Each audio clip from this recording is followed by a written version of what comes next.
Alright, hello everyone, welcome to a tips and tricks for Deep Rock Galactic. This is the survivor sort of subgenre of the game. If you guys haven't already seen my previous video, I managed to clear this game in the very first playthrough. And of course it took a bit of practice. I think it was like I don't know, like 11th or 12th match where I was able to sort of figure out the game, gauge my ability, and deleted my save files so that I have a clean game where there's no upgrades, no milestones unlocked, and then I played it through. So if you guys want to check that video out, it's in the description. But yeah, here's my tips and tricks video where I want to share the things that I figured out that allows me to clear the game really fast. And you must understand that I do not have all the upgrades maxed, and also I do not have all the characters unlocked. So I'm just going to give you the review of the kind of upgrades you want to look for when you're trying to clear the game first time. So it may really vary depending on the character that you have, but I'm just trying to give you tips if you were to play Hazard 1, Scout, and Crystalline Caverns. So basically these three, right? So the first thing you want to focus on as much as possible is XP. XP is what determines this game. If you have enough XP, you pretty much can get all the upgrades that you want. And if you're lucky enough, you might get really good ones, but you have a lot of things that work very well with XP. One of it is the upgrade when you get the dropship, which allows you to heal every time you level up. So this is very, very powerful because it's one of the best heals in the game. It's a large amount, but it only happens once per level up. Leveling up also gives you a slight sort of knockback to enemies, like a little knockback radius to enemies, and it works even on elite bosses. So leveling up is really, really powerful. It gives you everything you need. It also gives you time to take a break. Sort of, you don't really have to right click. You sort of in the momentum, but you get a screen very quickly that tells you, hey, you have these three choices. It's time to reroll or just pick what you see. So that's the most important thing. The second thing that's very, very key is mining. You want to be mining as much as possible when you're going through your playthrough. So if you guys haven't already seen my video, let me bring that up. All right, here we are. So the second you land in the game, the first thing you want to always do is just get to mining right away. There's no reason to do anything other than mining unless you're actually in combat against the elites. So you should be passively just processing the minimap that is on the top left of your screen, looking for nodes that are highlighted. They are usually in the lighter colors compared to the green that is the landmass and the lighter green that is the rock. So you'll see even lighter sort of bright spots of green or dark, and these things usually indicate that there's some kind of node for you to mine. So just keep passively always an eye on the minimap and just focus on movement, because this is just a WASD game where you just want to focus on moving as much as possible and sticking to the nodes that you want to mine. Now you also want to try to get a feel of the map. So as much as possible, get as much map coverage to explore as much of the map as you can so that you sort of can strategize where the what do you call this red sugar, the heal nodes will be, and also how the map terrain looks like so that you can actually kite your enemies. And I'll be getting to kiting in a bit, but yeah, mining is super, super important. So if you're talking about upgrades for mining, there's of course you have the option to actually pick the increase mining speed when you get the upgrade. So if you do see this, please go ahead and pick it. This is second to the XP. And I think the third would definitely be the pickup radius. Pickup radius is important because that allows you to get your XP up. And also if you have any red sugar that is pre-mined that you've just dropped off in a certain spot, you can sort of pick it up with a larger pickup radius.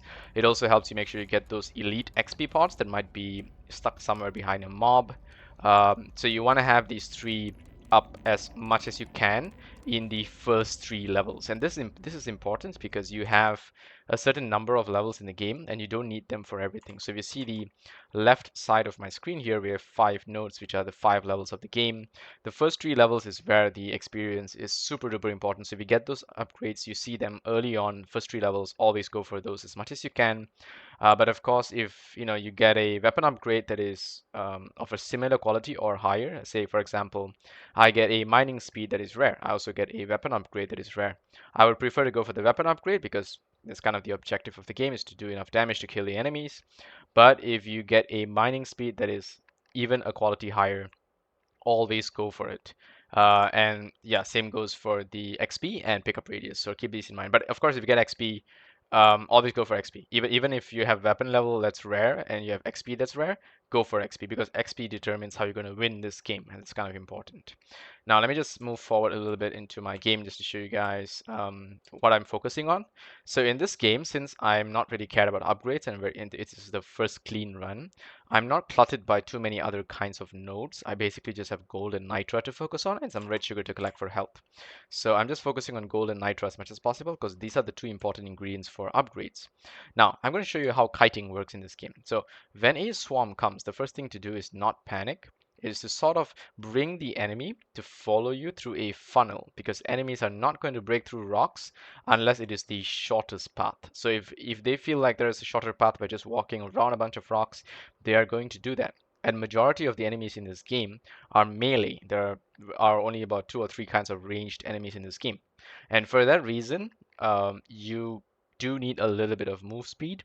So I recommend at least get one rare move speed in the game. If you don't get a rare, even 2 commons is fine, but at some point you do want to get a little bit of move speed because you sort of negate a whole set of enemies that are just slower than you, and you sort of pacify them, unless you get up in a really bad choke point. But more than often, the move speed helps you to keep your distance from certain enemies, and most importantly, helps you kite these explosive bugs. And these things are really your best friend. These things, these glowing things that explode, are your best friend. And let me show you why. Watch this. See how I cut these enemies? Is I go closer to them just to trigger their explosion radius, and then they pop. And that's how I farm the enemies. I don't rely too much on damage early on because I know I'm not going to do enough damage with just my regular attack. And as you can see, I'm not afraid of this mob at all. I'm just kiting them as much as I need to get as much XP as I can. And I know I farmed a decent amount. 50-50 is pretty good at this point. I'm at level 5. I'm already leveling up as well. There you can see I'm deciding between reload speed and a cosmetic level up, and I just went for the reload speed because it's kind of the better upgrade there. You rather go for cosmetic if you don't have any other better options, but otherwise that's kind of the practice. So there's a good example of kiting that I can show you, and that's something very, very important if you want to be good at this game. You have to learn how to kite your enemies, and especially look for those explosive bugs because they are your best friend. If you see those, don't run away from them, run towards them and kite them because they will kill everything else for you, even elite, because they do a lot of damage in the radius, and you don't want to get caught up with them. Now you can see I get a good choice here between 15% pickup radius, 15% reload speed, and status effect damage. I clearly don't have acid, electrical, or fire at this point, so I have to pick between the weapon or the pickup radius, and I go for the pickup radius because I'm still very early in the game. So being level 1, 2, 3, having higher level up chances by having higher pickup radius, higher XP increase, these things are key because they mean that later on I'll be getting, see how quickly I leveled up by just easily running through those pips. So I can get those higher chances of getting more upgrades. So over here I actually went for the critical chance, because if you, let's say you don't have any critical chance and you start getting those really good critical damage later in the game, like those legendary critical damage, what do you call this, upgrades, they're not really going to help you because you don't have any chance. So I'm just starting to pour in a little bit of critical chance just in case I get lucky and get electric damage on my weapon. And soon enough, you will see that I will get something similar to that. Now here comes the elite, and this is very, very straightforward in the game. All you got to do is kite the elite towards the dropship and it gets killed. But here I see a magnet drop there, and I know that this is going to be such value for me. So what I do is I kite the enemies a little bit, try to kill as many as I can, get some, get some of them to drop, and then just kite my way through the magnet. I couldn't get any explosive bugs here, so I know that I'm not going to be able to kill the entire swarm. I see the 10% mining speed, and there's absolutely no doubt I'm going straight for it. And then I get the weapon upgrade, and we're pretty good at this point. We are level 10, we have 60-60 in our farm, and we're clearing up the elite here, which is going to be super easy for us. Just have to kite this a little bit. It's a level 1 elite, or rather the first round elite. And here's the thing, when you get the elite is once the elite dies, you want to rush towards the elite point as fast as you can, because those purple cubes that they drop, sometimes the pink cubes that they drop, sometimes they spread too far. But if you run towards where the elite died immediately, they sort of quickly get gathered towards you. Of course, if you have pickup radius, this is less of a problem.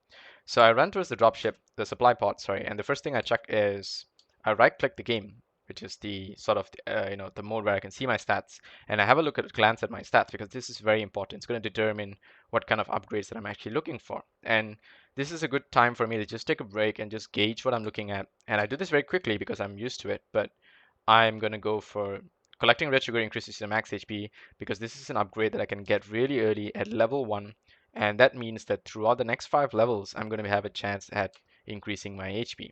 Now, in order for this to work, I actually have to get a little bit damaged. But before that, I got a very cool overclock upgrade here, which is super cool.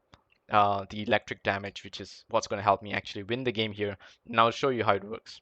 Now you can see how I'm trying to kite that explosive bug just to get that thing to pop. I go around, I try to kite a few more of those. We're gonna probably go for, yeah, okay, gonna go fire rate because the movement speed we already have it and we don't need that much. So I take a bit of HP in damage on purpose so that I can collect some red sugar, and as you can see, my HP increases. So this is something important. You can only collect red sugar if your HP is lower than its max. And in order for you to benefit from the increased HP when collecting red sugar, you have to get damaged. So this is purely strategy. Get yourself damaged a little bit just to make sure you always are gaining HP. So try not to stay at max HP. You know, if you see some red sugar around, you just go and get a little bug to just poke at you, and get a bit of HP to level up, because later in the game this is going to really help you. Now we get into drop pod with 3 seconds left. This is pretty cool, and we go to the next level. So this is a very good shop. Like, this is one of the best shop choices I've seen straight up in the game. This is like the game just giving me, like telling me like just buy everything. Right, so I'm gonna get everything except the cryo damage. And the reason being is because um, especially early on in the game, the cryo's damage is not going to be high enough. It's also having a very long cooldown. I think it's like three seconds per hit or something like that. The idea for the cryo weapon is just to slow down mobs, right? You just want it to reload faster. You want it to have a higher fire rate. These things are fine, but reload speed is the most important thing for the what do you call this, cryo weapon. You don't really need any damage. It's kind of pointless. So I'm just going purely a very functional build here, and this is our level 2. Now, as I've said before regarding the types of what do you call this, damage that you're looking, I mean types of upgrades that you're looking for. So we've already covered mining speed, XP, and pickup radius. After you have these 3, if you ever see luck and you're level between level 1 to 3, again, these are all early game stuff. This entire L here, this L is very, very important early in the game. This is very, very important early in the game. All right, I can't stress this enough. This is super important early in the game, right? If you get a bit of critical chance, that's fine, but this L shape here is super important. Now later in the game, these 3 are important. Movement speed is important later in the game because you, as I said, you completely defeat a whole group of enemies who just can't move fast enough because they can never touch you. And then you will have enough mining speed to get your way through rocks and kite them, so that's going to be great for you. You're going to be able to kite the what do you call this? The what do you call that? Dreadnought. So this is going to be really important. And then you're followed by damage, and then followed by reload speed. Now I know people just think that pumping damage and reload speed is sufficient. Again, these are great for the weapon, but you have to survive. And so if you have the ability to kite your enemy enough, because if you think about it this way, for the first 4 levels, all the elites are going to die from just the supply pod. It's only the final level where you need sufficient damage and reload speed to actually kill the bigger guys, right? Early on, you're going to be able to kill a bunch of them just by sheer passive damage alone. You're going to get a lot of XP and you're going to level up really quickly. And again, I'm not telling you to max your movement speed. I'm just saying you need a little bit of movement speed just to be able to outspeed those basic enemies. So how much movement speed is that? I would say about 10%. Anything more than 10% is not necessary very early on in the game. So I think you'll see it from my gameplay as well. I don't think I took more than 10% unless I had no other option.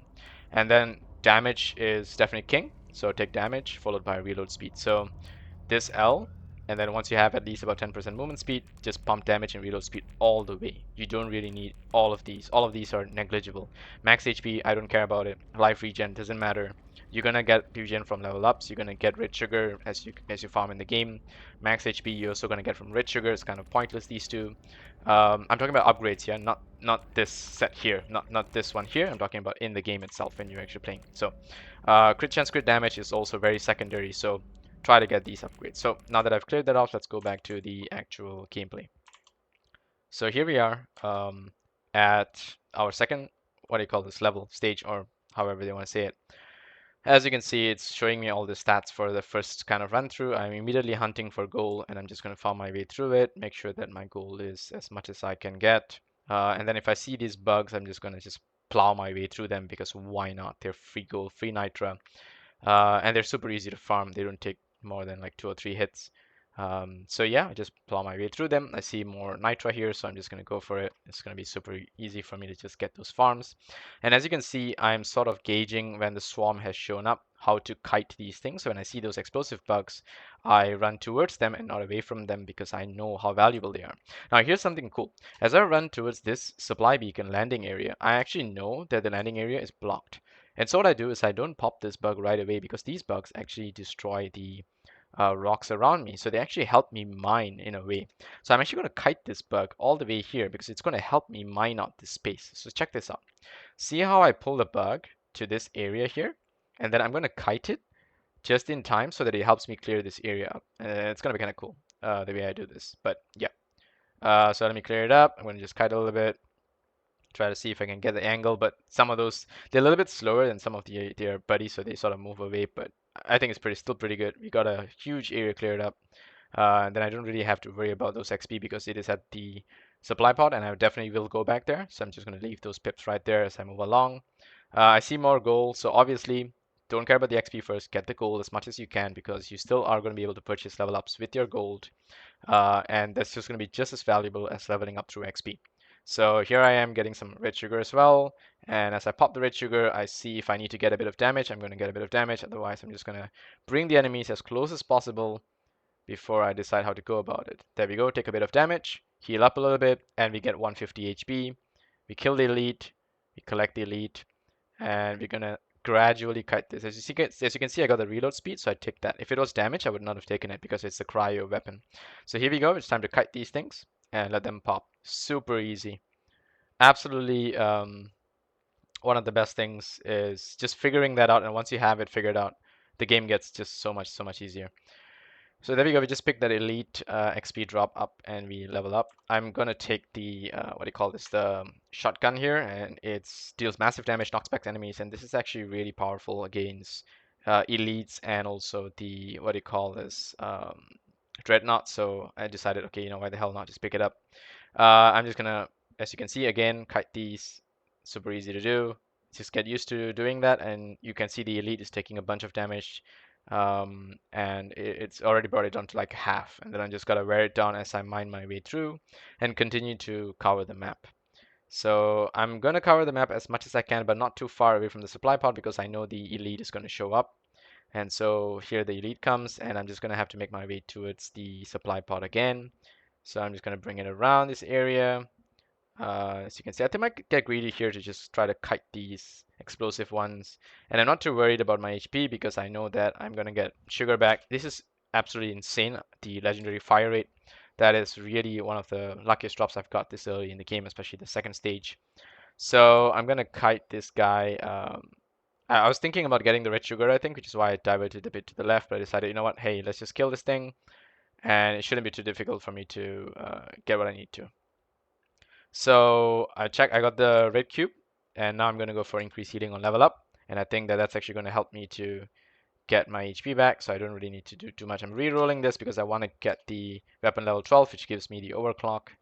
And we go for the piercing shots because that's obviously going to help you take down the elites so much easier. So here's the level up, and we're going to get that one's damage. I think about it a bit. If I'm not mistaken, I go for the reload speed. Yes, I do. Okay. Whew, I doubted myself for a second there. But yeah, we got a bunch of XP pips here. We can't really get the sugar, but it doesn't really matter. We know we're going to get recovery on level up, so kind of confident at this point. Just try to farm as much as we can. Last 10 seconds, and then we just head to the next stage. So here in the shop, we actually get some very useful upgrades. Again, I don't know why this game decided to be so generous to me this round, but here we are. We're obviously going to get the fire rate, the mining speed, the damage, but I think we're limited here in terms of the gold. So we go for the fire rate, which is, I think, the most valuable thing here. And because we have electric damage weapon, the fire rate is gonna, be even stronger with, with that increase. We re-roll here just to see how we can spend our nitra. I think we have to no choice but to go for that. Not a very good third level shop because of my poor farm, so I decided, okay, you know what, I gotta buck up and continue to farm a bit better in this round. As you can see, I'm just gonna go kind of ham on a lot of these rocks. So there we go. There's a bunch of nitro here. We farm it through, get some level ups. Don't really get the ideal level ups we want, but we have to save a bit of gold. We don't want to reroll too much. So we just try to look for the pips. There we go, as usual. Practice kiting these. These will sort of help you win the game, essentially. If you're good at kiting these, you pretty much have won the game. There we go. We kite them as much as we can. Yes, you can see the elite is taking so much damage just from the kiting. It is pretty insane. This one is a little bit narrow, but I think actually no, it's not so bad. We were absolutely fine. Yeah, we were fine. Yeah, I see more gold. Just gonna plow my way through it. I see sugar, gonna get it, and that's gonna give us a little bit of HP back and increase HP as well. I pop that. I see a magnet on the map, so this is the point where I see the magnet and I decide, okay, you know what? Leave the magnet there. Let's continue farming because it's very early in the game that the magnet dropped, which means I can continue to farm as much XP as I want and then pick it all up before I leave, and I don't have to worry about it too much. Now we got a huge swarm incoming. We take a bunch of damage there, but it doesn't really matter because I know there's a lot of sugar here and there. I use these things to sort of create a path for me, and then I head towards this sugar here, and I'm just gonna try to pop that as well, get the sugar thanks to it because it explodes for me, and then use these to clear the mob as much as I need to, and that's super cool. This is literally kiting 101. So yeah, there you go. And yeah, this looks pretty scary, intimidating, but you know, you have a path, you sort of have gauged the minimap, and I know exactly that based on the minimap, I'm not in any real trouble. I can kite all of these and funnel them into a nice little path here, and I'm absolutely safe. I'm just going to be chilling here, just mining. They can't catch up with me. I got good movement speed, I got good mining speed, and I'm absolutely safe. I'm just going to chill here, mine this goal, and yeah, there's not really much these things can do to me. I got good reload speed on my cryo weapon, so I'm able to slow them down pretty much all day. And just check it. I'm just chilling, mining, get the reload speed, keep going. You can see how much the ice actually helps. And I think it's time to pop all of these because the elite has shown up. And we're gonna have to try to get the magnet if we can. Try to kite these a little bit more. There we go. We got a huge explosion. I don't need to collect those because I have the magnet, so we're gonna just plow our way through, super greedy, get the nitro as much as possible. There we go. Pop these. Damn, I'm playing really well here. I'm kind of impressed actually watching back at my own video. But yeah, I'm playing pretty well here, and there we go. Get that magnet. Look at this super level up. Oh my god, that's delicious. We're gonna get the reload speed, and yeah, projectile damage. If you guys don't know, if you guys are not observant enough, as you hover on the option for the upgrade at the bottom of the screen, you can actually see which weapons get the upgrades. So the weapons with the arrows are the ones that the upgrades apply to. So in case, you know, this is just a tip in case you guys haven't really observed it. There we go, we get a huge mining speed upgrade, and we take it. I don't even have to see the others. We got enough XP gain, so we don't really have to worry about it for now. The forward direction weapon is absolutely fine. We got movement speed and XP gain. I check my movement speed. We got 10%. I decide, okay, you know what, let's go for 16 and call it a day. We don't need any more movement speed after this. And that's going to actually help us against the, you know, the dreadnought. So yeah, here we go. We cut a few more of these, just clear our path. Super fun. And we are kiting the elite into, what do you call this? The supply pod. Get the upgrade. So we got the sugar, we got the vitamins, and now we're gonna get the XP scanner. I just like to have variety in my build, so I get the XP scanner. I think the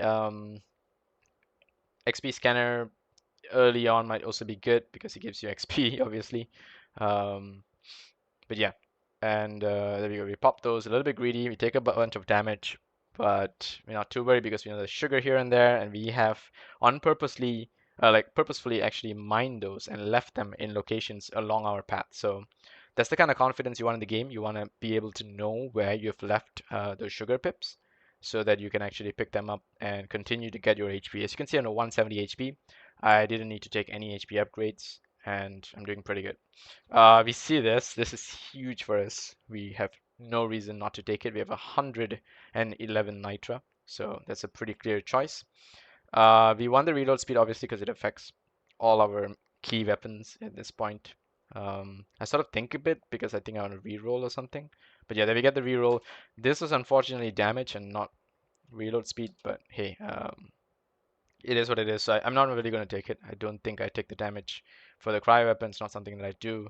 Because you can see the cryo weapon's reload time is 3 seconds. The damage is 82. That's only about 20, 26, 27 FPS. Sorry, TPS. It's really not enough to actually convince me that I'm gonna take the damage. So yeah, we go back. We take the I guess the reload speed and everything else, but not the legendary damage. Really, really sad about that. But yeah, oh well. We just save a bit of nitra there. I think I was thinking perhaps later I might get a better legendary to spend the nitra on. Nitra is often used for weapon upgrades, so you want to hold on to at least a little bit between higher levels, especially since I'm only one level away from the dreadnought. I might as well just try my luck and get a better upgrade here.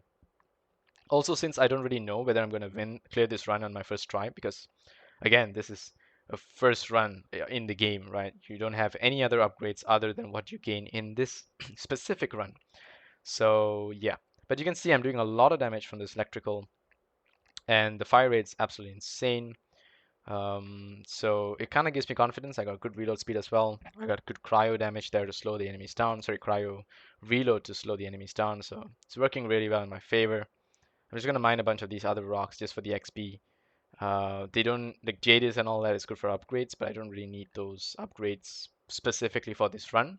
So as you can see, I'm cracking the red sugar and leaving a path. So I'm trying to just generally remember the location of the red sugar, just to know that along the path I have some sugar here and there dropped.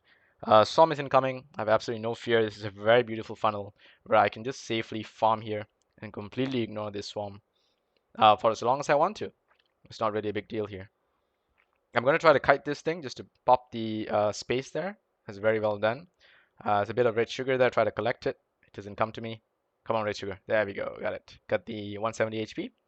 Now just time to pop these. Yeah, there we go. Pretty easy. So I could continue to kite these as much as I want to, but at this point I'm going to try to, as you can see, very easily just collect that XP around that, get the elite XP. 35% epic damage is absolutely beautiful. There's another swarm incoming immediately. I took a bit of damage there. Nothing to be afraid of. Damage of all weapons is actually a pretty good deal there. But I go for the XP. Okay, right. So the reason I go for the XP here is because I realized that I want to get the weapons to level up a little bit more. I'm not really getting it. So I decide, okay, you know what? I want to get a level up that's more important to me than just the flat damage increase. So yeah, we try to pop these as much as we can.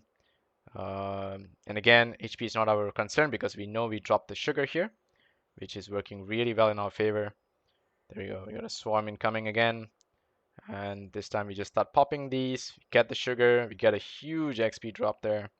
And therefore our XP gain is working really well in our favor. We know that this is electrical damage, so it's time to go for the epic electrical damage increase. There's 30% damage straight up from a weapon. Wait, 30%, right? 30%, yeah.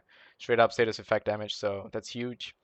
Go for the XP because that's the best choice there. Sure, let's kite these a little bit, and then we clear those up. And yeah, I think I was having a pretty good blast in this run. I don't see like this was kind of overwhelming at level 4 to get this much XP. It's kind of insane. I didn't even need a magnet to collect all of this. I'm just kiting them really well here. And then I know I got the sugar, so HP is not a concern again. And now the elite is here, and we have to clear up that spot to try to kill it. I'm just gonna swim my way through this XP like Scrooge McDuck. And yeah, there we go. We got the overclock. Now this one's I don't know if some people are torn about this, but for me it's pretty straightforward. The favorite is kind of the go-to because you want to bank on this starting weapon to try to kill this the first round enemy.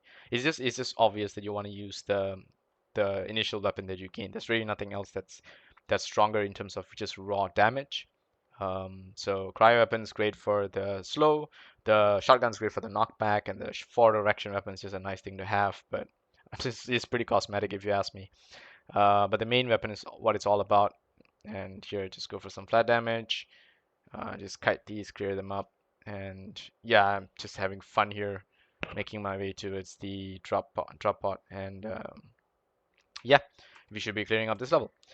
Now this is the very important one, the Dreadnought level. So I got some very nice upgrades on my screen here. I think I pretty much sweep all of them. Yeah, it's really no question. Just take everything. So I'm here, I'm gonna just pop some sugar pots and just make my way around and gauge the map. Now, this is the most important run for you to actually scan the map because you really need to position yourself very well if you want to defeat the Dreadnought. And you might say that, oh, if I have enough damage, it doesn't really matter because I can kill it faster. And that's fair if you manage to get enough damage in the game. But I feel that it doesn't matter how much damage you have. With good positioning, you can definitely kill the Dreadnought. And it's kind of the key, of the game. But anyway, speaking of damage, I'm doing pretty insane electrical damage here. There's no doubt all of these things are just melting, and I notice it because of the way the elites died. So I've already killed 2 elites, and there's only 1 left. So I really have no fear at this point in this game. I'm just gonna sweep my way, try to kite the top of the map just to see where the other path goes, and try to sort of memorize this sort of little terrain that I'm creating in case the dreadnought spawns. And you want to create a reasonably smooth path so you can dodge and run and dodge and run because that's the pattern that you want to what do you call this, prepare when you're facing the dreadnought. You don't want any paths where you have to mine only when the dreadnought shows up. It's very risky. If you have enough mining speed, perhaps you can deal with it, but it's a huge risk. And tell me who wouldn't mind these bugs? These things are just so well clumped up. It's pretty much like mining a four block node sort of thing. Anyway, still continue to farm Nitra just for the fun of it because it gives me XP. And then here we go. This is the last elite that I gotta deal with before the dreadnought shows up. It's a little bit risky here that I'm farming this goal in front of this elite because I don't have the mining speed to keep up with its move speed, but I think I'm still doing a lot of damage here, so I'm kind of okay. I just show off a little bit just to shimmy here and collect its XP. And I don't want the dropship to land, so I'm just gonna avoid that area and clear myself a path to sort of kite the what do you call this, dreadnought, just in case I don't manage to get the dropship to land on it. Let's say the supply pod actually misses it. I have to be very, very cautious after that. So I sort of think, okay, you know what? I think I can do it, and I think I know where I'm going to run. Let's just get a few more sugar opened up in our path, and let's just go and wake it up. So why would you want to wake up the dreadnought early? It's because the bugs basically grow stronger after a certain amount of time. If you wake the dreadnought up early, the dreadnought is just going to be at its base strength, and you're not really going to get the level up. So as you can see, the top bar there indicates how much time you have before the bugs grow stronger. So anything beyond this dreadnought's point, there's sort of like a time window, like 30 seconds to a minute or something, where the bugs keep growing stronger. So if I awake the dreadnought now, the bugs are not going to grow stronger for at least another minute or maybe 2. So that's huge. And as you can see, I'm just going to kite it around here and clear up this mob as I wish. And this is me just showing off basically. Yeah, this is my kiting skills. This is, I don't know, sometimes high risk, high reward. Sure, it's fun. But yeah, hey, here we go. Continue to kite the dreadnought, bring it towards the landing zone, and here's something I do is just next to the LZ, I bait it, and then I walk into the LZ, and I sort of make it such that I'm not too far from it, so it doesn't leap all of a sudden. I get the land on it, and that's a lot of damage. I'm still at max HP. I think I do get nicked here a little bit because I'm actually going to collect the artifact. Yeah, and then decide, okay, you know what, take the healing and level up. And yeah, I get nicked there a little bit. It's kind of weird how I got hit there, but oh well, it is what it is, right? But here we go. We're doing so much damage. It's going to melt the dreadnought super easy. And there we go. We cleared the game. So now just don't make the mistake. I made this, I think, in my second run where I almost won the game, but I couldn't make it to the drop pod in time. I got kind of overwhelmed, but didn't make the mistake again. And thankfully, I had enough damage to clear everything else. And there we go. A little shimmy towards the end, I believe, and then we shall leave. There we go. Very nice. And GG's, mission complete. So that's pretty much it. This game is not very complicated. As I said before, you gotta keep some key things in mind, which is you wanna be able to get as much XP as you can, pick up radius, what do you call this? You want to get luck if you get a chance, mining speed, and then a bit of movement speed, and the rest just pump it into damage and reload speed, and that's essentially the game for you. Now, for the fun of it, I'm actually going to be continuing to play the game in my actual run to try to unlock all of the characters. So I'll see you guys in the next one. Thanks so much for watching. Take care.